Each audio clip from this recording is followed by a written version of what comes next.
Now we are starting. Okay. Now we are starting the second session of SIMS, where we have our first keynote speaker, Jeff Bart. It's my pleasure to introduce him. He is a distinguished research scientist in IBM Research in New York, with a bachelor's degree from Princeton and a PhD awarded by Stanford. He is widely known in our community for his leadership and research in founding autonomic computing as an academic discipline. I think most, if not all of us, have read his paper, The Vision of Autonomic Computing, that was cited over 7,500 times. He co-founded SASU. Now it's part of Axus, which is our sister conference. Apart from his famous paper, he also authored over 60 patents and 200 papers, which have been featured in various venues, including the New York Times. Jeff is known in various academic circles for his work on computer virus epidemiology and immune systems, electronic commerce systems, and data center energy management. Presently, he leads research in the area of embodied artificial intelligence systems, which is the topic of his talk. So thank you very much for accepting our invitation and being here today. I'm really looking forward to hearing what you have to share with us now. Well, thanks very much. So I will share my screen here and then get started.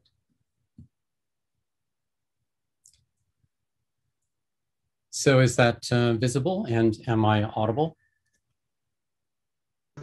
Yes. Yes. Okay, great. So again, thank you very much for your invitation to Ingrid and Rafaela and Rogerio and all the organizers. I'm delighted to be here in virtual Madrid, although I think I would have been even more delighted to be in real Madrid. But that's the way the world is these days. So I'm excited to talk to you about two topics about which I'm very passionate, one old and one new, and a synthesis of the two. So here's my outline. I'm going to start with autonomic computing and focus a little bit on some of the early work that my team and I did on using utility functions to specify high-level objectives. And it's a nice story. It hangs together well. And something I realized some years after I wrote those papers is that there's a fatal flaw in them. So I'll expose that fatal flaw and then abandon autonomic computing for several minutes and switch to another topic, which is what I'm working on presently for the last 5 or 6 years. It's called Embodied Artificial Intelligence. And I'll focus in particular on its role in decision-making. I'll show you some videos that illustrate what embodied artificially intelligent agents are like and what the experience of interacting with them is like. And then I'll try to bring these two topics together and talk about how I believe embodied AI can solve largely that problem, that fatal flaw that I will have talked about earlier for autonomic computing. And what I'm going to do is show you a mocked up scenario that gives a vision of what I think it could be like to employ embodied artificial intelligence for in an autonomic computing scenario. Then I will attempt to return the favor and talk about how I believe some of the ideas and techniques and algorithms of autonomic computing could be employed usefully for embodied AI. So I'll get started now. So autonomic computing, Ingrid mentioned this paper. So the way it started was, well, as many of you know, autonomic computing takes its inspiration from the autonomic nervous system, which governs your heart rate, your body temperature, and other vital low-level functions, thereby freeing your conscious brain from having to think about these things. And the idea of autonomic computing was first announced by Paul Horn in 2001. He was a vice president at IBM Research. He announced it at the meeting of the National Academy of Engineers at Harvard University. And when autonomic computing was first announced, there was a blitz of marketing literature that went out. There were TV commercials. And in research, we realized that we better do something about this. We felt that it was important to help the world understand that this was not just a marketing thing. There were real ideas behind this. And we felt that it was a bigger problem than any one organization could really handle.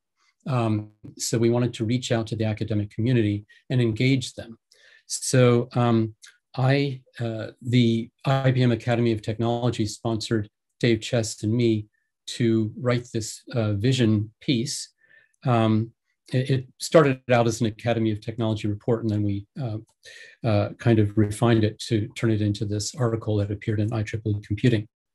But in it, we laid out a set of research challenges. We introduced the idea of monitor, analyze, plan, and execute, the MAPE loop. We talked about, in essence, an agent or multi-agent system that exhibited the properties of self-configuration, self-healing, self-optimization, self-protection, and self-everything else. And one key definition that I always go back to that we put forward in that paper was that autonomic computing systems are computing systems that manage themselves in accordance with high-level objectives from humans. So that interested me a lot, this notion of high-level objectives from humans. So some of our early non-vision papers, some technical papers, had to do with how we could, what form should those high-level objectives take? And we advocated strongly for using utility functions. So quickly, the idea is that suppose you are in some current state S. Well, there are various actions that you can take or sequences of actions, and those will take you to some other states.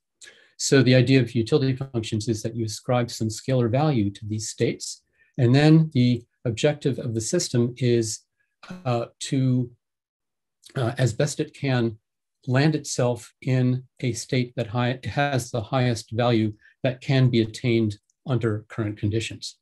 And where did these utility functions come from? Well, we waved our hands a bit and said, well, they could be derived from a service level agreement or preference solicitation. And we waved our hands a lot and just said, well, just suppose that there's a utility function. Then here's all the good stuff that ensues from that. So here, for example, is a utility function, a function of the response time for a gold service class and a silver class. The utility, of course, is going to monotonically decrease as the response time gets larger. And can you find yourself here at the optimal point of 0 response time for gold and silver? Probably not. Resource limitations will mean that you probably are going to sit somewhere below that. But optimizing the utility is, get as high up on this utility curve as you can.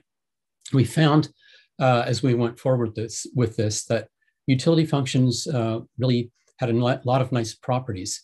You could specify them at the system level and then transform, modify, propagate them down to the other components of the system.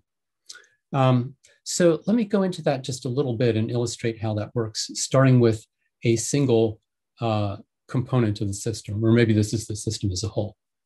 So what you do is you somehow elicit a utility function that is expressed in terms of the service level attributes.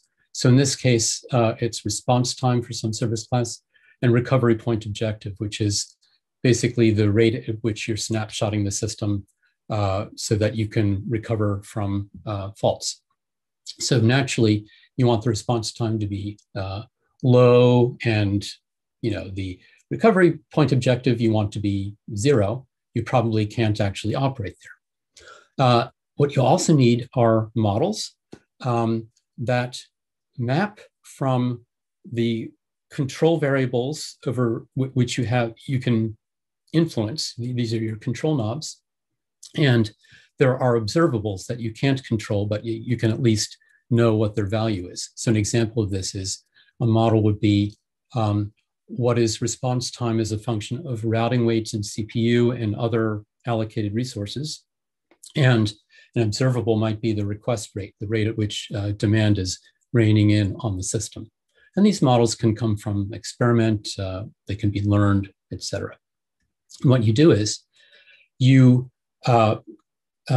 substitute the model into the service utility to transform it into a resource level utility. It might look something like this. And then what you do is, of course, now what you want to do is run over the control variables and choose that setting that maximizes the utility. And of course, it's not the service level space where you can optimize, it's the resource level space. And that's how that works broadly speaking for an individual component. There have to be all sorts of, there are many nuances in this. And this is in some ways a slightly naive view, but let's go with that. So one important thing to note is that as the external conditions change, that mapping between the service level utility and the resource level utility changes as well. So here, for example, is a topo map of the service level utility function. Here is the transformed resource level utility function for different levels of demand, low, medium, and high. And you can see that this shifts the location of the optimal operating point. And that explains why for a fixed service level utility, you can have adaptive behavior because it's really being driven by this. So this is one component. Now let's think about a system where there are multiple components. So everything that I just said, let's wrap that into something we will call an application manager. And now let's postulate the existence of multiple of these. Some of them might be serving transactional workloads. Others might be serving batch loads. And each of them has some number of computational resources. Here we'll just call them servers that it can make use of. And within the limits established by that computational resource, they manage as best they can in an effort to maximize their utility. In this case, it might be a utility of the response time of various service classes. Here, it might be anything. Now, there are these various application managers. They all want all the resources in the system, but there have to be trade-offs. So we also have another entity in this system, another autonomic element or agent called the Resource Arbiter. Its objective is to maximize the total revenue, maybe according to some service level agreement in the system. So what it does is it takes specifications from the various application managers about how valuable it would be to them to have a certain number of servers. And then it uses that to do its job. So let's take a closer look at this. First of all, what is it that the application manager says to the Resource Arbiter to express its need for resource? Well, the Resource Arbiter doesn't or shouldn't care about anything about the internal workings of the application manager. It shouldn't care that it's trying to optimize response time or latency or recovery point objective or anything like that. It just thinks of the world in terms of servers and how valuable are they.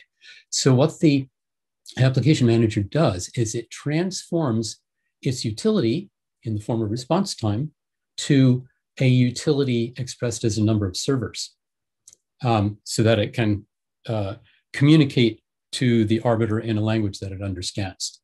And the way this works is exactly what I showed you before, the only difference being that the application manager goes through this same computation, imagining that it has 1 or 2 or 5 or 10 or 20 servers, and thinks about how, if it had 15 servers, how would it optimize all of its settings that it has control over, and what would be the optimal utility that it would realize under those conditions. And it maps out that curve, and that creates this server-based utility function that it sends up to the arbiter. I'll note that the application manager can be honest about its real need, because we're supposing here that this is a cooperative system. If this were a competitive system, then really this would turn into more of a bid, and this would be more like an auctioneer up here. And that's an interesting model to pursue as well. We also found some alternative ways of doing this. We did some work with Craig Boudelier, but I'm just going to go with this simpler approach here for purposes of this discussion. So now we have the application managers. They send to the resource arbiter their utilities, which have now been transformed into the language number of servers. And the resource arbiter now takes that information and says, okay, how can I maximize the overall system revenue? And so it puts that together, it figures out in this case, oh, if I allocate 9 servers to application manager number 1 and 11 to number 2, then that will give me the optimal allocation. And so that's how that works. That's the basic idea. So this is a nice story. We wrote several papers on it. And it was really only some years later that something started to gnaw at me, and I saw what I felt was a fatal flaw in all this. So as a way of explaining what I think this flaw is, let me tell briefly a story that I think most of you are familiar with. One day, Zeus was, who's the head of all the gods, had a terrible headache, and lo and behold, out from his head popped Athena, goddess of wisdom and strategy, emerging fully formed. And so that's a beautiful story. And another beautiful story is one day, the system administrator was sitting at his desk, and he had a terrible headache. And lo and behold, out popped a utility function, the locus of wisdom and strategy, emerging fully formed from his head. And it was multiple dimensional, and it was a really beautiful thing. And they lived happily ever after. Okay, these stories are equally true. We know that humans are not good decision makers anecdotally. Here's the sign, everything happens for a reason. Sometimes the reason is you're stupid and make bad decisions. We all know that this is true about, well, not about ourselves, because we would not make, each person knows that they would not themselves make a stupid or bad decision, but they know that everyone else in the world is stupid and makes bad decisions. So anyway, all joking aside, we don't have to just go to anecdote. There is a science of irrationality, and it really traces back to the work of Amos Tversky and Daniel Kahneman, who published in 1974 a paper in Science about heuristics and biases. And they found that even very well-informed, intelligent humans suffer from a surprising degree of cognitive bias and irrationality. And this can lead to incorrect inferences, suboptimal decisions, and the like. And this work was so important and so groundbreaking that it led to a Nobel Prize in economics for Daniel Kahneman. Actually, maybe some of you saw his recent article in the New York Times about not just bias, but noise, which was very interesting. He's coming out with a new book. Numerous other awards were also given out for this work. And it started a whole science of irrationality. I would also say, there's been a great work by people like Dan Ariely, who published this book called Predictably Irrational. And I'm going to actually borrow one of the examples in a second from that. And you can look out on the web, just look up cognitive bias, and lots of different types of cognitive bias have been cataloged. So let me show you an experiment that Dan Ariely did that I think is very illuminating. So he took two groups of students at the MIT Sloan School of Business, 100 students, and he asked them to indicate their preferences. So of course, The Economist is a publication that any good business school student would want to read. So here was the question he put to them. Here are three options for subscriptions you could have to The Economist. Option one is for $59, you could have an online subscription for 1 year. Option two is you could have a print subscription for $125. Option three is you could have both print and web for $125. So why don't you think for a second about what you would do? What would be your preference? And now I'll show you what the first group of MIT Sloan School students' preferences were. Turns out most of them, 84, went for the print and web subscription. 16 went for the online only. And well, not so very surprisingly, 0 went for the print subscription. It's sort of a dumb option because why would anyone get print only when they can get print and web for the same price? So it's a dumb option. Let's get rid of it and take it out of the picture and now redo the experiment with a second set of 100 MIT students. And it's very interesting what happened. 68 of them went for online access only. 32 went for print and web. The preferences completely flipped. Now most of them go for the cheaper online only option. What happened? All we did was remove an option that no one wanted, but somehow the presence of that terrible option changed the way people thought about the problem and their preferences and caused them to flip. And the funny thing is, you cannot point to a single student out of the 200 who participated in that experiment and say, you were stupid.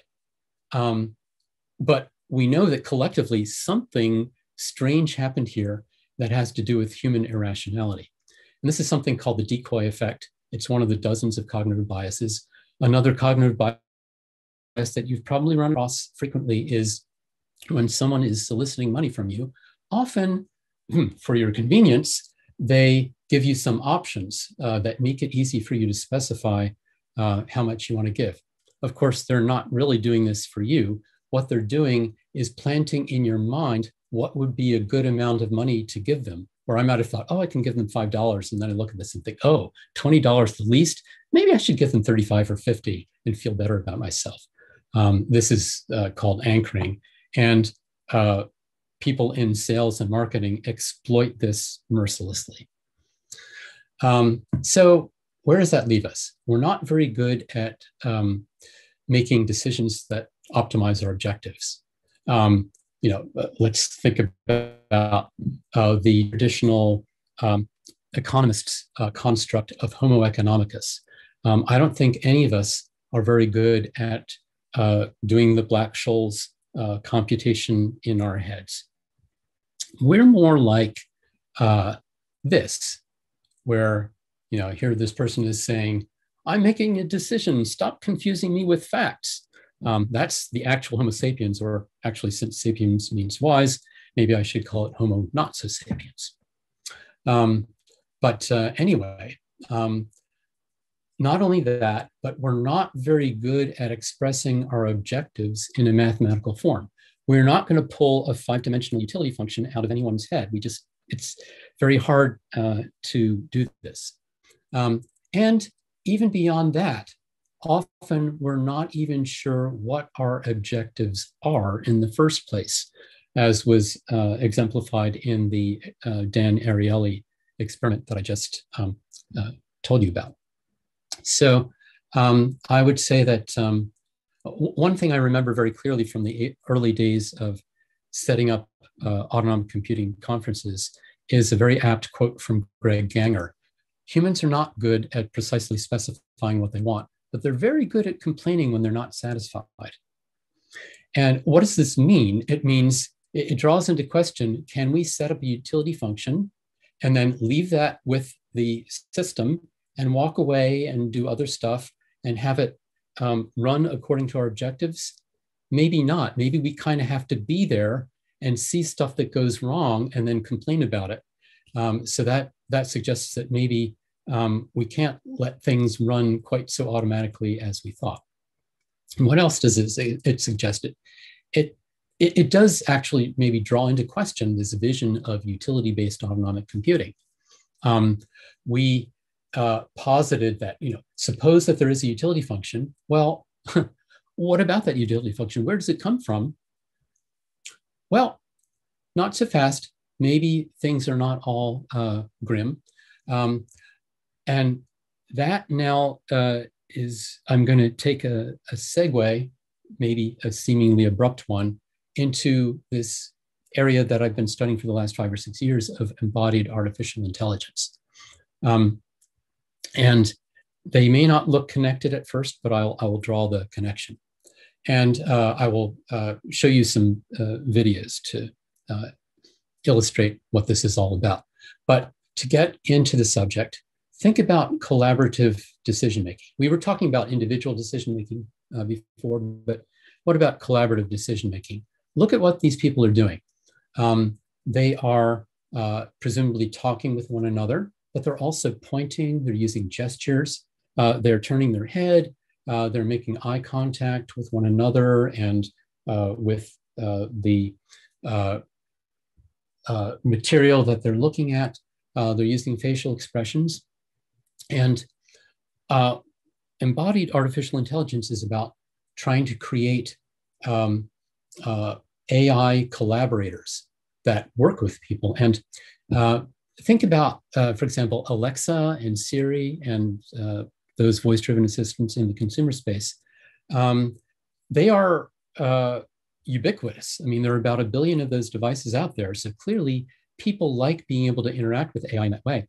But they're just using the speech modality right now. And if we want to use these for serious AI and AI-assisted decision-making, then we have to get machines to not just converse with us, through speech, but also to engage in multimodal interaction with us. They have to be situated in our physical environment.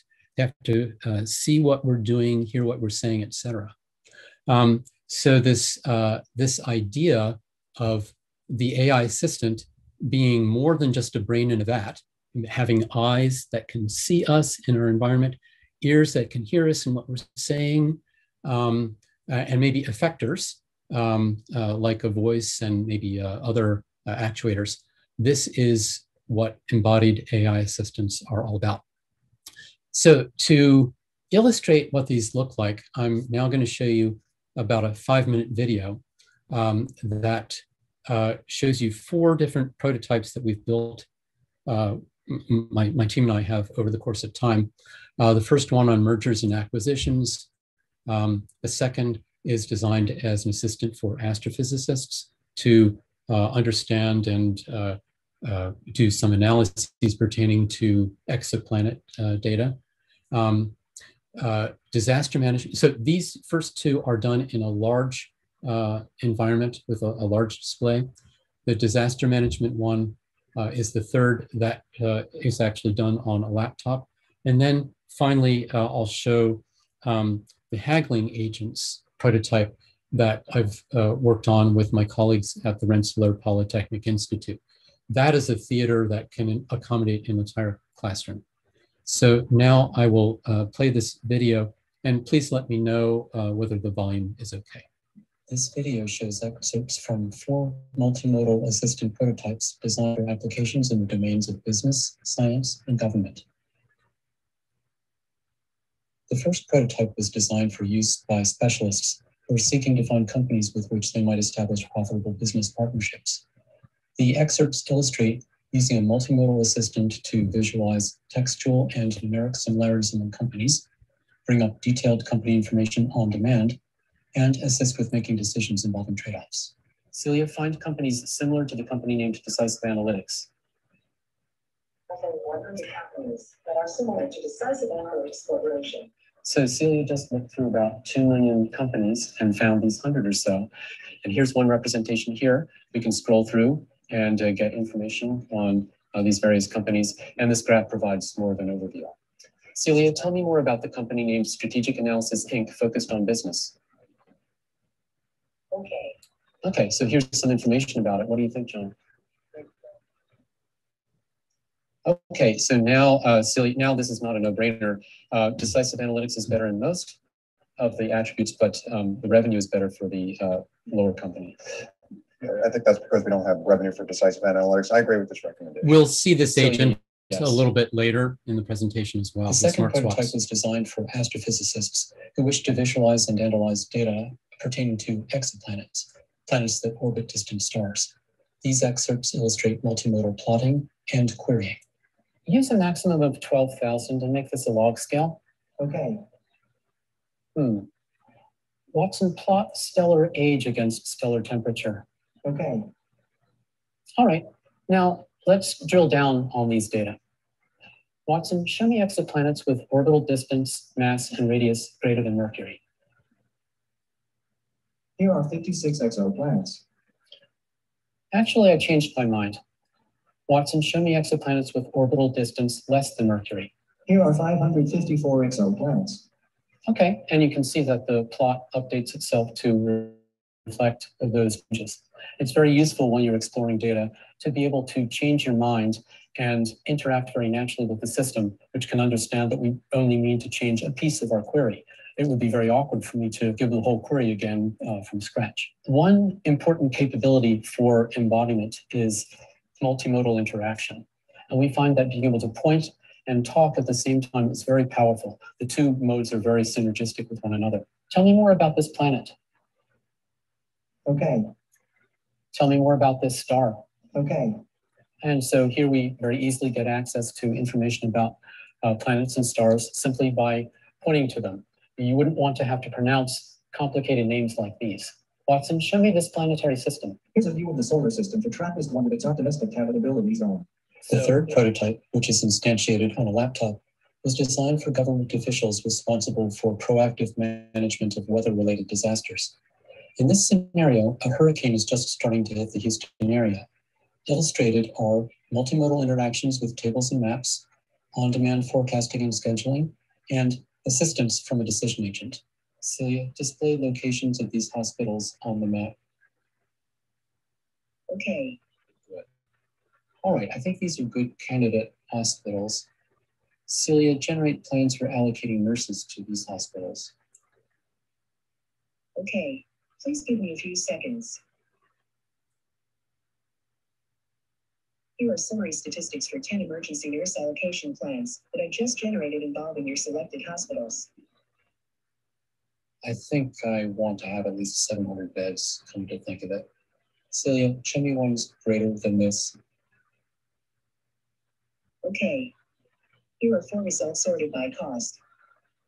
All right. Now I've got 4 choices, but it's kind of hard to decide among these. Celia, help me choose among these alternatives. Here are 4 candidate choices. You can use the decision assistant to choose the one that best suits your objectives. The 4th prototype was created by my colleagues at Rensselaer Polytechnic Institute. This panoramic immersive environment depicts a street scene in China where there are multiple vendors selling food and drinks. It illustrates the use of the 3rd modality, head orientation, to infer which of multiple agents is being addressed by the human. Do you have water? It costs $7. I can lower my price. How about that? How much for the water? You can get it for $4. I'll give it to you cheaper. How much for the water? The price for it is $3. I'll take it from you. You got it. Okay, so that gives you an idea about what embodied AI is like. So I talked first about autonomic computing, then about embodied AI. What do these have to do with one another? Well, now I'm going to try to draw those threads together by showing you a mocked up scenario in which an autonomic computing system uses embodied AI, or more properly, a system administrator uses a decision assistant based on embodied AI. So think of what you saw, for example, in the mergers and acquisitions demo. There were some people who were functioning as acquisition specialists. Now map those into system administrators.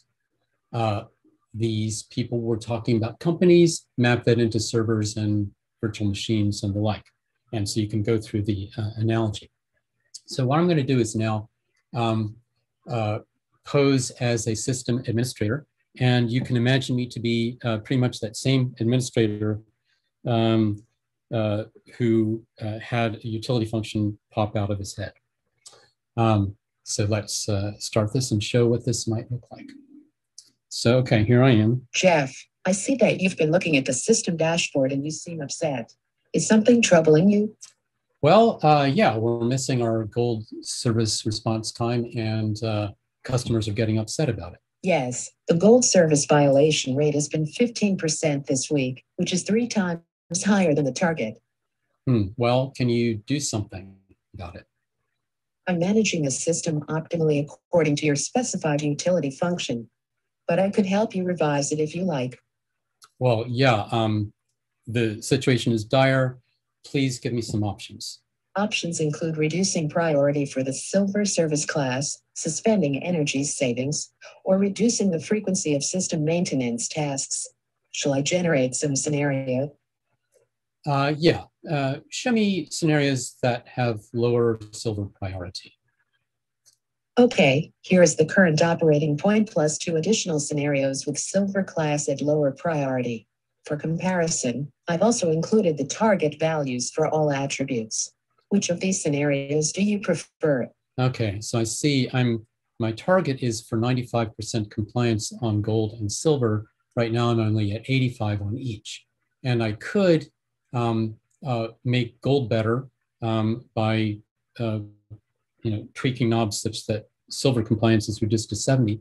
Or I could make gold compliance fully compliant while really sacrificing silver. So I'm going to go with number 1. Let's not kill silver. Okay, here is your preferred scenario so far. Do you want to explore turning energy savings off or increasing the maintenance interval? I'll turn off energy savings. Here are 2 additional scenarios with energy savings turned off. Which scenario do you prefer? None of these look all that good. Let's see what happens when we increase the maintenance interval too. Here are 2 additional scenarios with the maintenance interval increased to 48 hours, which is the maximum allowed. Which scenario do you prefer? Ugh. Decisions. I see that you're not sure. Don't worry. I can help guide you through the decision process step by step. Okay, please Comparing do. scenarios number 1 and number 3. Number 1 is better on silver compliance, but worse on energy savings. Which do you prefer? Well, I really hate for silver to go down to 70% compliance. So I guess I'll pick 3. Turn energy savings off. I'll sacrifice that. Okay. Eliminating scenario number 1 from further consideration. Okay. Comparing scenarios number 3 and number 4. Number 3 is better on gold compliance, but worse on silver compliance. Which do you prefer? So I think I'll go with number 4. Option number 4. Let's get gold up to 95 and I guess we'll suffer with silver. Okay.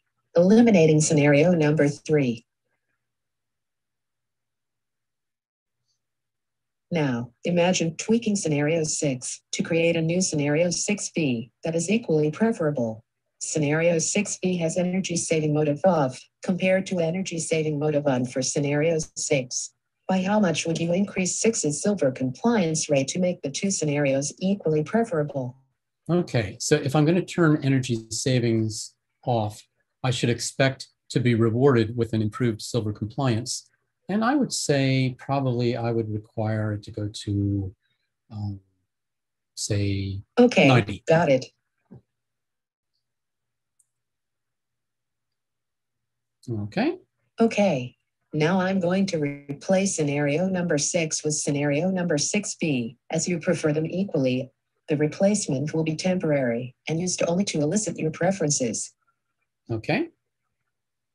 Since all alternative scenarios now have the same value for energy saving mode, I'll simplify the table by removing that attribute. Makes sense.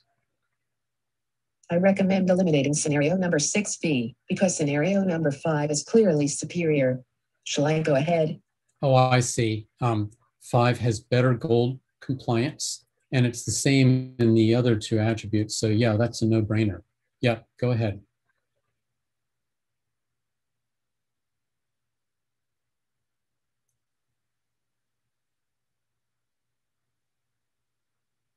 Okay. Now, imagine tweaking scenario 4 to create a new scenario 4b that is equally preferable. Scenario 4b has maintenance interval of 48 hours compared to 24 hours for scenario 4. By how much would you increase 4b silver compliance rate to make the two scenarios equally preferable? Well, I hate going down to a maintenance interval of 48 hours, but let's say I would require silver to go to 85.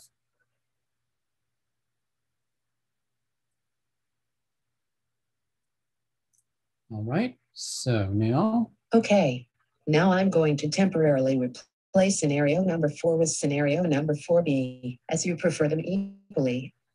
Yep. That makes sense. I recommend eliminating scenario number 4b because scenario number 5 is clearly superior. Shall I go ahead? Okay, that's clearly the case. Better in gold, better in silver, same in maintenance interval. Yes, absolutely. Go ahead. Okay, here is your preferred solution in its original form. Okay, great. So I guess we're done. That's the answer. Now I will look for a solution that you might like slightly better, given what I have just learned about your preferences. Oh, sure. Go ahead. I have found a new scenario number 5b that I think you might prefer to scenario number 5. Do you? Well, it looks like I could lower gold compliance, which is okay because I'm still meeting the target, and I get a little extra in silver. So sure, yeah, I like that. Make it so. Okay. I'm adjusting several system parameters to attain these objectives. Okay, great. So now we're done with that and I can move on. Thanks, that was helpful. Excuse me, Jeff. Yes, what is it? What's the issue? Our data center policy forbids keeping the maintenance interval at 48 hours for more than a week. So this is only a short-term solution. Okay, well, what are some options? We could either significantly reduce the silver compliance rate or place an emergency order for some more servers. Okay, how many servers would I need? At current demand levels, we would need 8 more servers. The cost would be about 20,000 euros. Okay, how about place an emergency order for 10 servers just to be safe? Okay, I am placing the order right now. The cost will be 25,750 euros. Okay. Actually, can you also project the likely demand levels over the next 6 months and estimate the hardware needs for that? Okay, give me a minute. If current trends hold, within 6 months, we will need between 15 and 30 more servers to meet all targets. Okay, well, I don't want to purchase them right now, but please monitor our demand and give me a month's notice whenever we need to purchase more servers. Thanks a lot. You're welcome, Jeff. Goodbye for now. Okay. So that's the scenario. What I want to say is I believe that everything you saw in that is feasible with present day technology. It would be some work to put it together.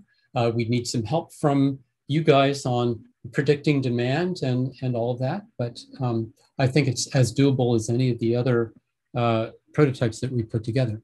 I want to focus just slightly on smart swaps, say a little bit more about it, because that was the centerpiece of that particular scenario. It is domain agnostic.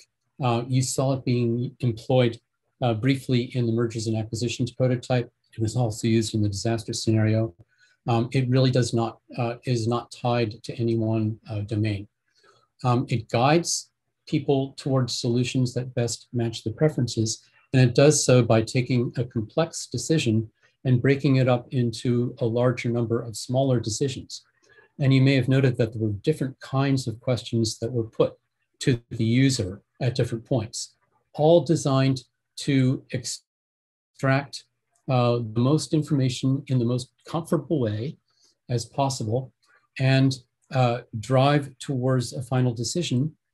And in the process of that, also extracting a utility function that could be used, as you saw in the scenario, to further refine the solution and can be saved for future use. Now you have a utility function that you could use. This is, in essence, a way to elicit preferences while you're in the process of making an actual decision rather than a hypothetical situation.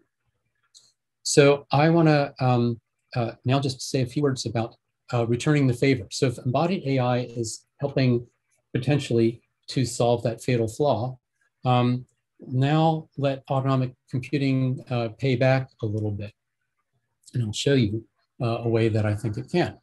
So how do we create systems like these embodied AI systems? One important element is being able to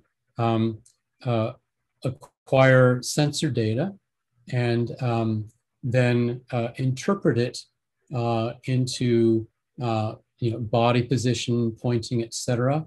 So this is some work that I've been doing with Rensselaer Polytechnic Institute.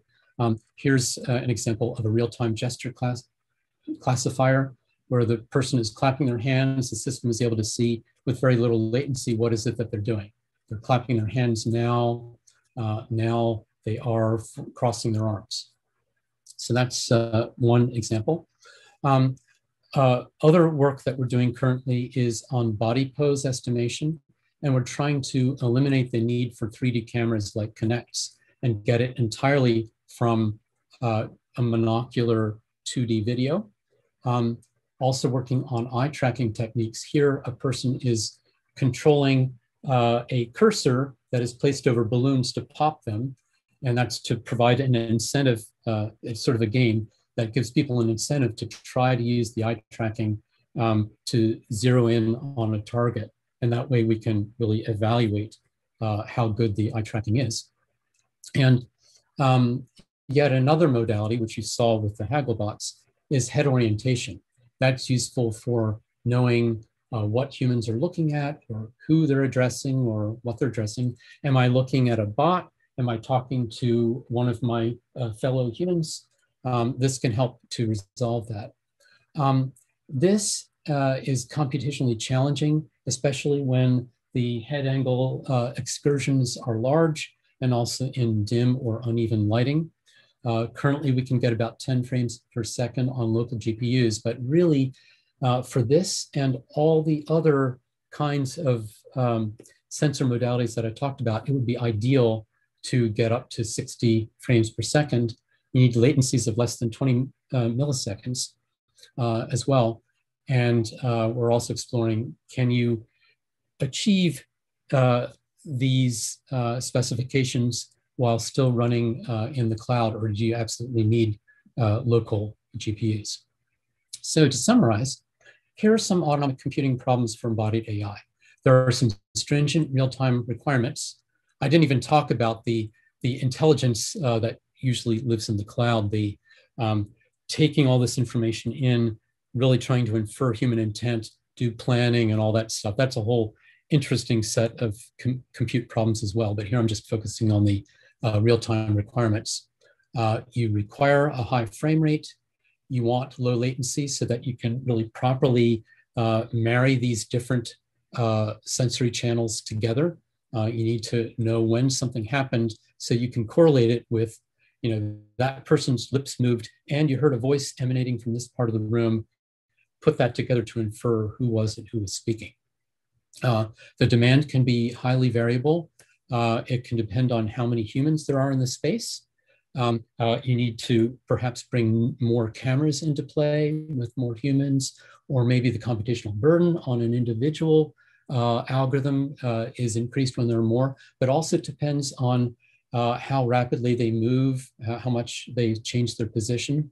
For example, when people first enter a space, you may want to first do a rather expensive face recognition operation. After that, you can use lower cost tracking technologies until people cross paths, and then you may want to do the face recognition again. So all these things are, you have all these demands, and you have this decision to make about where do you run your computation. Is it in the edge? Is it in the cloud? There are both computational and privacy concerns that may influence this. And all these things seem like a ripe opportunity for autonomic computing to embrace these challenges. So to conclude or summarize, I first talked about autonomic computing and the story of utility functions. I uncovered what I saw as a fatal flaw with that work. I talked about embodied artificial intelligence and suggested that it might be a means for overcoming that fatal flaw. I talked about how embodied AI could be used to help a system administrator in an autonomic computing system. And then just now I talked about the reverse, how autonomic computing can be used in the service of embodied AI. So what am I seeking? My preferred goal state is that we take the vision of autonomic computing, marry it together with embodied artificial intelligence, and establish a partnership between the two, which I think can be very mutually supportive and exciting to pursue. I would certainly be thrilled to pursue it, and I'd be thrilled if maybe something that's talk inspires some of you to do that as well. So thanks very much. Thank you very much for the very interesting talk. I have questions myself, but I won't take advantage of my position as chair of the session. So I will start asking first the audience if they have questions. Mirko, I see he has a question in the chat. I don't know if you want to do yourself or do you want me to read? Sure. Can you hear me? Okay, yes, I can. Yeah, thanks, Jeff. Very interesting and inspiring talk. Before you were showing this kind of intent-driven system where you have the user there that try to, specify what he wants and the system reason on possible direction, what to do, right? I was thinking on a technical side, how is the knowledge represented in the system, or how you envision that this knowledge can be represented in this type of system? Also, because at some point you say that you envision this type of system to be domain agnostic, and how can they be domain agnostic if sometimes you need concrete knowledge of a particular domain? So I really didn't go into the architecture of, say, an embodied artificial intelligence system, but what we do is endeavor to the greatest possible extent to capture all of the domain-specific knowledge in data, so that the software itself can just read in the data and then know what it needs to about the domain. We've explored different approaches, but what I'm coming to in recent times is that a knowledge graph would really be probably the preferred form in which to express knowledge about a particular domain. And from that knowledge graph, the various components of the system might extract their own various artifacts and use them as they need. But I think we have some research efforts going on at IBM where from different kinds of documents, text, tables, graphs, PDFs, structured data in various forms. We have various extraction algorithms that take that and deposit that information into a knowledge graph. And then a human expert can inspect that knowledge graph and maybe repair it here and there or answer questions that the system might have. But we're really seeing the knowledge graph as one good means for this. Thanks a lot. Then we have the Owenator. Sorry, Owen Chang here.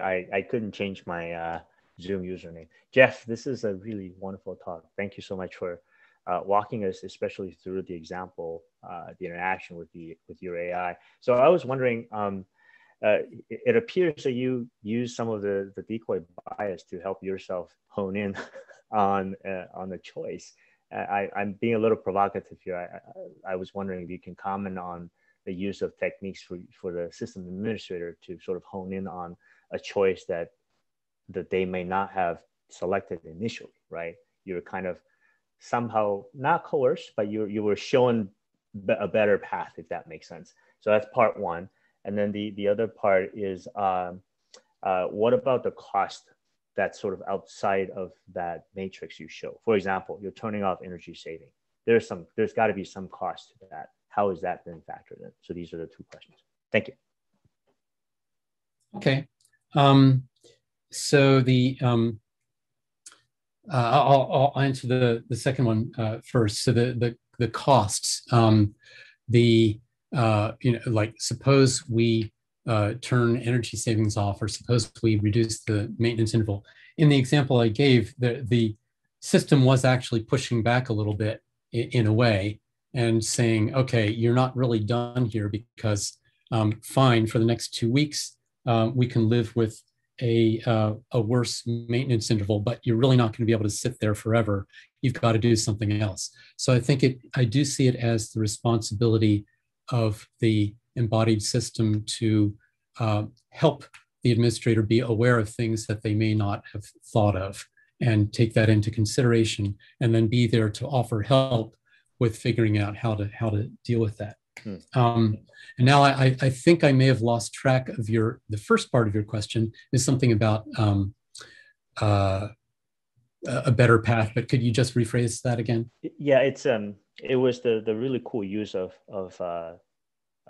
temporary scenarios to help show that actually, a different scenario you didn't want to choose earlier is actually a better option.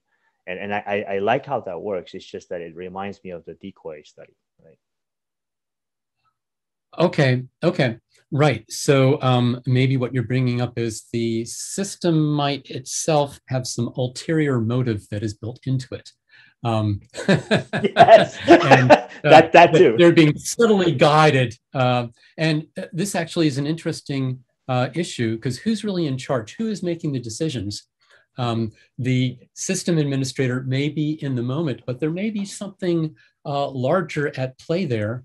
And yes, I've been thinking of these embodied systems as a way to overcome cognitive bias, but they could equally well be employed to enforce cognitive bias of, say, the system designer or whoever designed this system. And it might be for good or it might not be. So it certainly is an issue. And I think in general, the issue of who's in charge, is important. There may be multiple stakeholders, and how do we decide how to negotiate among those, I think is actually a very important problem. And maybe we can have some more conversation about that tomorrow during the SEAMS community debate. Awesome. Thank you so much. Okay, great. So there are many questions being posted here. So I think we can it's already like time for the next session, but we can go on more 5 minutes maybe. And then if there are some questions that remain unanswered, then maybe we can take them offline. So now, according to the lineup for questions, is Poyan. Hi, thanks for the great talk. It was very insightful. So from what I understood, this new insight were a few things. First of all, that the system captured the context, also learned about the preference of who will communicate with the system, and this in turn is multimodal. This, I would summarize these three insights as the new things in Embodied AI. My question is that one of the problems in AI machine learning is that these value assignment, also capturing the context, is important, but the current technology is not able to, for example, to go long time before, right? So it can capture the context, but in a short term, right? So for example, if the conversation would be too long, for example, multiple people interacting with the system at the same time for the solving one solution, right? The way how you interacted, imagine that multiple people, and then this conversation would be too long. Do you have this insurance that it can carry over this context over a long horizon? Well, I think that you're highlighting a really centrally interesting research challenge for the whole area of embodied artificial intelligence, that of factoring in multiple contexts, some of them spatial, some of them having to do with the prior history of the interaction, all kinds of different kinds of context. How are those to be represented? And you were really highlighting the difficulty of reaching back far enough in time to be able to take into account something that happened that was important. And with regard to, this, I actually have, I had a paper, a blue sky paper at AMAS that I presented earlier this month that it's a 4-pager, it's a quick read, but it goes into, and it actually highlights that as a central problem. I think that the solution involves some neural approach, but it's also symbolic. I think it's going to be neural and symbolic. I do think that neural can handle going back in time. If you look at things like recursive neural nets, they are able to capture some of the past history.